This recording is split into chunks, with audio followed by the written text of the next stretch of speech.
ఇవాళ తోటలో కొన్ని పండ్లు కూరగాయలు కోసుకుందాము. యాక్చువల్గా పప్పాయ పళ్ళు దూర అవ్వకుండానే రామచిలుకలు తినేస్తున్నాయని క్లాత్ కట్టామన్నమాట. ఆ క్లాత్కి పైన ఉన్న ఒక పండు మాగి కనిపిస్తోంది. సో మిగతా కూడా కోసేద్దామని క్లాత్ తీసి ఇప్పుడు కోస్తున్నాము. తోటలో వచ్చే ఏ పండైనా కూడా ఫస్ట్ రామచిలుకలు కానీ వేరే పక్షులు కానీ తింటున్నాయి అన్నమాట. తినటం ప్రాబ్లం లేదు, కొన్నిసార్లు అయితే మా దాకా రావట్లేదు. ఎలా అంటే ముందే రిజర్వ్ చేసి పెట్టుకుంటున్నాయి అనమాట. ఒకసారి నోరు పెట్టేస్తే ఒకసారి అవి పండ్లు పొడిచేస్తే మళ్ళీ మనం తినం కదా, అలా ముందు పండు అవ్వకుండానే తినేస్తున్నాయి. తోటలో ఎప్పుడు జరిగే పక్షుల అరాచకం జామకాయలు కానీ మొక్కజొన్నలు కానీ పపాయ పండ్లు కానీ చూడండి. ఇంతవరకు సరిగా గింజ కూడా పూర్తిగా ఏర్పడలేదన్నమాట. మొక్కజొన్నలు మొత్తం స్టార్ట్ చేసేసారు. కూరగాయలు అయితే తినవు కాబట్టి మా దాకా వస్తున్నాయేమో. ఎందుకంటే కొంచెం టౌన్లో పక్షులకి తినడానికి ఏమీ దొరకదు కదా, అది కూడా ఒక ప్రాబ్లం ఉండొచ్చు. మూడు రకాల వంకాయలు.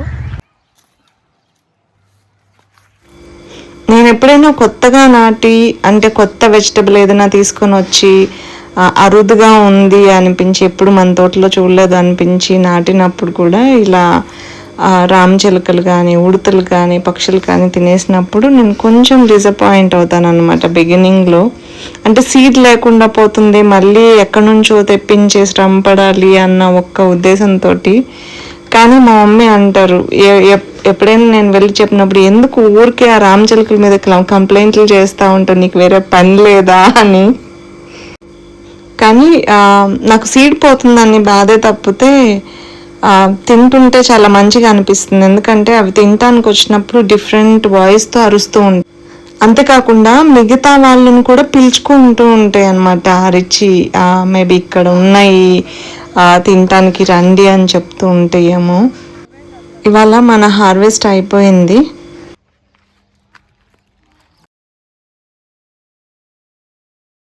ఇవాళ హార్వెస్ట్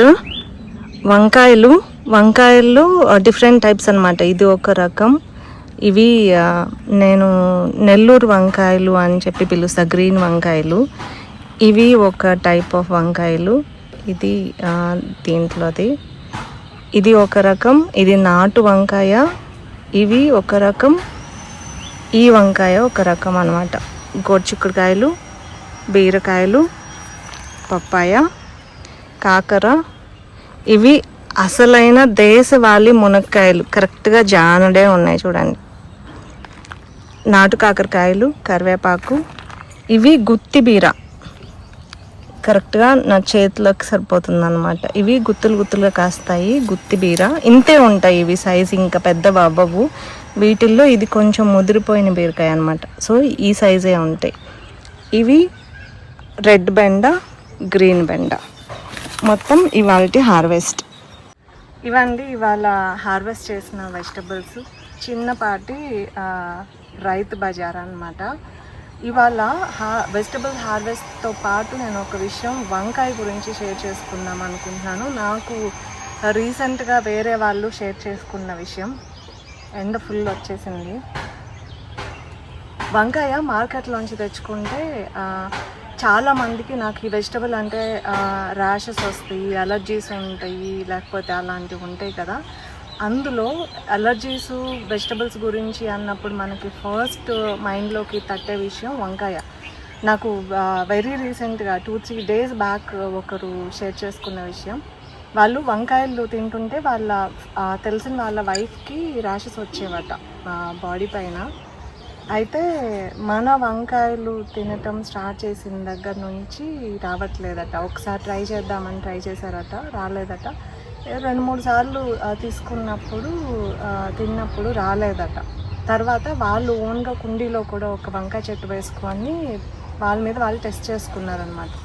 బయట తెచ్చుకున్న వంకాయలు తింటుంటే ర్యాషెస్ వస్తున్నాయి, ఇంట్లో చేసిన పండించుకున్న వంకాయలు తింటుంటే ర్యాషెస్ రావట్లేదట. సో తను నాకు ఈ మధ్య రీసెంట్గా కాల్ చేసి అడిగారు. ఇంతవరకు నాకు చెప్పలేదు. రీసెంట్గా కాల్ చేసినప్పుడు అడిగారనమాట, ఇలా కూడా ఉంటుందా, డిఫరెన్స్ హెల్త్ మీద కూడా పడుతుందా అంటే అది మనకి పబ్లిక్గా బయటికి కనిపించే విషయం. సో సాయిల్ కూడా పొల్యూట్ అయిపోయి సాయిల్ నుంచి మనకి వెజిటబుల్లోకి వస్తుంది అనమాట. ఈ కెమికల్స్ కానీ ఏమైనా మనం వాడే dangerous chemicals, pesticides, fertilisers, so అందువల్లనే అవి తిన్నప్పుడు మనకి ర్యాషెస్ రావటం, లేకపోతే అలర్జీస్ రావటం ఇలాంటివి. సో నాకు చాలా హ్యాపీగా అనిపించింది. అంటే యాక్చువల్గా నాకు కూడా తెలియని విషయం అనమాట ఇది. సో తన ద్వారా నేను తెలుసుకున్నాను. అందుకనే ఈ విషయం ఇవాళ మీతో షేర్ చేసుకుందాం అనుకున్నాను. ఇంకొక క్వశ్చన్ కూడా ఉంది. నాకు యాక్చువల్గా ఇంటికి సరిపడిన అయిపోయిన తర్వాత ఎవరికైనా షేర్ చేస్తూ ఉన్నాము. వంకాయ, కాకరకాయ, గోరుచిక్కుడుకాయలు అయితే మిగిలినవి ఇవ్వటానికి కూడా లేదు ఇంకెవరు అన్నప్పుడు ఎండబెట్టేస్తున్నాం కట్ చేసి. బెండకాయలు ఏం చేయాలో తెలియట్లేదు. చాలాసార్లు బెండకాయలు మిగిలిపోతున్నాయి, ఆవులకు వేసేస్తున్నాం. ఆవులకు వేయటంలో ప్రాబ్లం లేదు, కానీ అంటే మనకి ఇంకే విధంగా అయినా యూస్ చేసుకోవటానికి ఉంటే బాగుంటుందేమో అని ఒక థాట్. ఇవి ఏం చేయొచ్చో నాకు ఎవరికైనా తెలిస్తే, అంటే ఎక్స్ట్రా మిగిలిపోయినవి పడేయకుండా, ఎందుకంటే ఆర్గానిక్ వెజిటబుల్స్ కదా, పడేయకుండా ఏం చేస్తే బాగుంటుందో ఎవరికైనా తెలిస్తే దయచేసి నాకు చెప్పండి. సో దట్ బెండకాయలని మేము సేవ్ చేసుకుంటాం పడేయకుండా. సో ఇదండి ఇవాళ మన హార్వెస్ట్. నేను ఇవాళ మీతో షేర్ చేసుకోవాలనుకున్న ఒక మంచి విషయం. మరొక హార్వెస్ట్తోనో, మొక్కతోనో, వెజిటబుల్తోనో మళ్ళీ మీ ముందుంటాను. అంతవరకు మంజు, సైనింగ్ ఆఫ్ టు ప్రకృతి.